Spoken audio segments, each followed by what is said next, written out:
Assalamualaikum warahmatullahi wabarakatuh. Perkenalkan, nama saya Alia Syari. Saya merupakan mahasiswa dari jurusan Ilmu Ekonomi, Fakultas Ekonomi, Universitas Negeri Padang. Video ini merupakan lanjutan pembahasan materi kuliah Sejarah Pemikiran Ekonomi dengan dosen pembimbing Bapak Dr. Alpon Satrianto, SEME. Pada video kali ini, saya akan membahas tentang sosialisme sebelum Marx.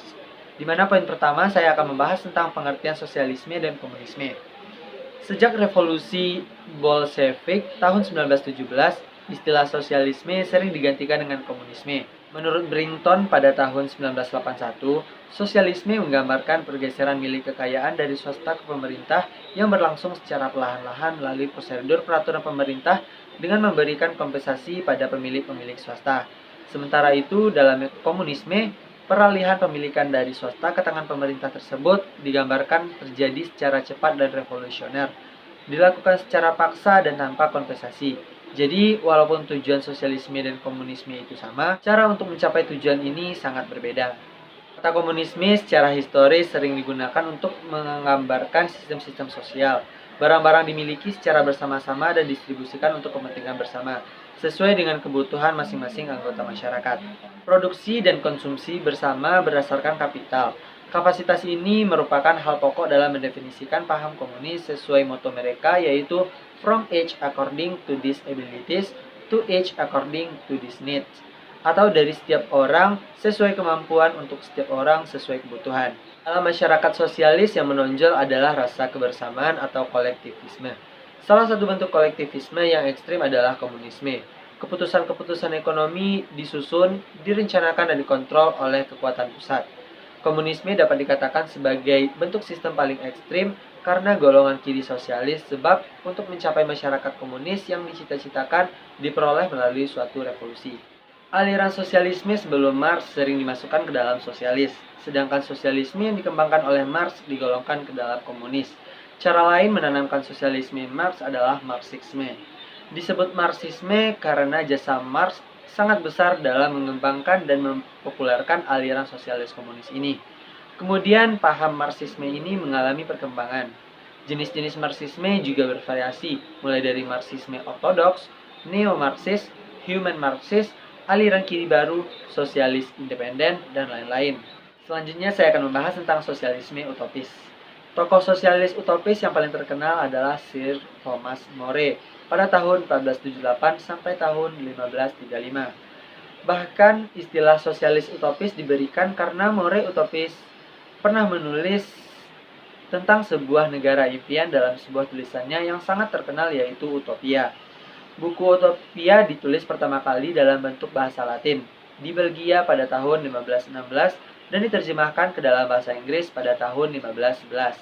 Buku Utopia pertama kali ditulis dalam bentuk bahasa Latin di Belgia pada tahun 1516 dan diterjemahkan ke dalam bahasa Inggris pada tahun 1551. Dalam buku tersebut menjelaskan bahwa di sebuah pulau khayal bernama Utopia yang dapat juga ditafsirkan sebagai sebuah negara.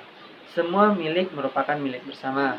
Semua orang yang tinggal di dalam suatu tempat bersama-sama, serta segala kebutuhan lainnya disediakan secara bersama-sama pula.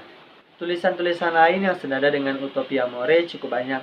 Antara lain dapat dilihat dari karangan Thomas Campanella pada tahun 1568 sampai 1639, Francis Bacon pada tahun 1560 sampai 1626, dan James Harrington. Thomas Campanella dari Italia menulis sebuah buku berjudul Civitas Solis. Judul tersebut secara sederhana berarti kota matahari atau City of the Sun. Buku ini oleh sebagian kalangan dianggap sangat mirip dengan Republika yang ditulis oleh Plato kira-kira pada abad sebelumnya. Tokoh utopia lain yaitu Francis Bacon mengarang sebuah buku dengan judul Neo Atlantis atau Nova Atlantis pada tahun 1629. Kemudian James Harrington, seorang penganjur demokrasi politik, menerbitkan sebuah karangan dengan judul Ocean pada tahun 1656. Buku-buku yang sifatnya utopia tersebut banyak mempengaruhi pemikiran-pemikiran sosialis lain di kemudian hari. Misalnya pandangan-pandangan Comte de Saint-Simon pada tahun 1760 sampai 1835 jelas sangat dipengaruhi oleh pandangan Francis Bacon melalui bukunya Atlantis. Melalui karya-karyanya, Saint-Simon, seorang bangsawan revolusi Prancis, dipandang-pandang sebagai salah seorang pemikir ulung sosialis. Ia merasa bahwa sistem produksi dalam suatu organisasi sosial sangat penting, artinya pada waktu itu sangat dikuasai oleh kaum feodal dan berjalan tanpa kontrol. Agar sistem produksi ini bisa memberikan kesejahteraan yang sebesar-besarnya bagi masyarakat, perlu adanya suatu lembaga yang mampu melakukan pengawasan. Selanjutnya saya akan membahas tentang sosialisme komunitas bersama. Tulisan-tulisan Plato, More, Tommaso Campanella, Francis Bacon, dan James Harrington bersifat utopis, hanya menkhayalkan suatu bentuk komunitas ideal. Di lain pihak, ada tokoh-tokoh sosialis yang merealisasikan cita-cita mereka dalam kenyataan.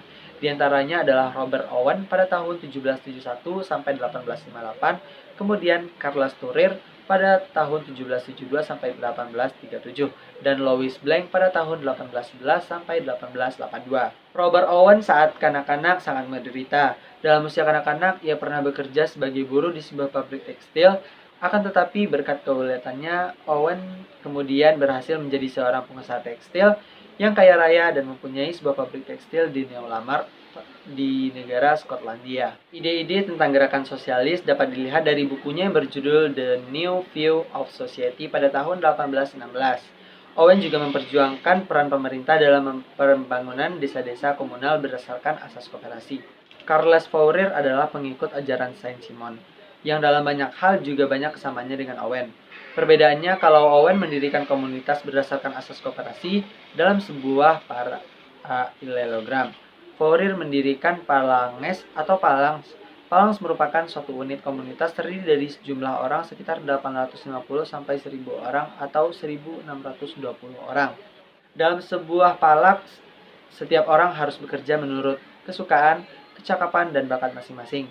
Pada akhir tahun, pembukuan keuangan dibagi menurut prestasi kerja, kapital, dan kecakapan masing-masing.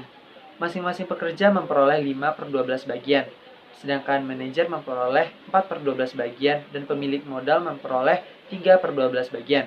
Semua ide-ide Fourier ini dapat dilihat dalam karangannya yang berjudul Theory of Tour Movement yang terbit pada tahun 1808. Pada tahun 1842 ada 34 koloni atau phalanx yang didirikan sesuai dengan ide Fourier. Di antaranya yang paling terkenal adalah Brooktown di Westerby, Massachusetts.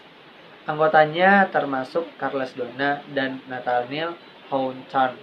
Sayang, kebanyakan phalanx, termasuk yang di Amerika Serikat, hanya dapat bertahan hidup beberapa tahun saja. Tokoh terakhir yang merealisasikan cita-citanya dengan membentuk sebuah komunitas bersama adalah Louis Blanc. Seperti halnya Robert Owen, Louis Blanc juga seorang penggagas koperasi. Namun, Blanc hanya khusus untuk koperasi produksi yang bertujuan untuk meningkatkan kesejahteraan para anggotanya. Untuk memajukan kesejahteraan para anggota, ia memberikan kesempatan pada para pekerja untuk memiliki perusahaan. Revolusi yang terjadi pada tahun 1848 memungkinkan didirikannya sebuah koperasi produksi sesuai dengan gagasan Blanc. Akan tetapi, koperasi yang didirikan gagasan Louis Blanc tersebut dalam kenyataan tidak berhasil karena beberapa hal.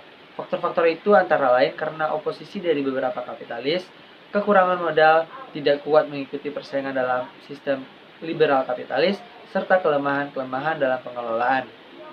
Ide-ide para pemikir sosialis seperti yang telah disinggung di atas kebanyakan masih bersifat utopis, bersifat angan-angan, yang oleh Marx dinilai terlalu naif untuk diikuti. Barulah di tangan Karl Marx, ide sosialisme memperoleh landasan ilmiah paling kurang menurut anggapan Marx sendiri. Sampai di sini dulu pembahasan tentang sosialisme sebelum Marx. Terima kasih sudah menonton, saya tutup. Assalamualaikum warahmatullahi wabarakatuh.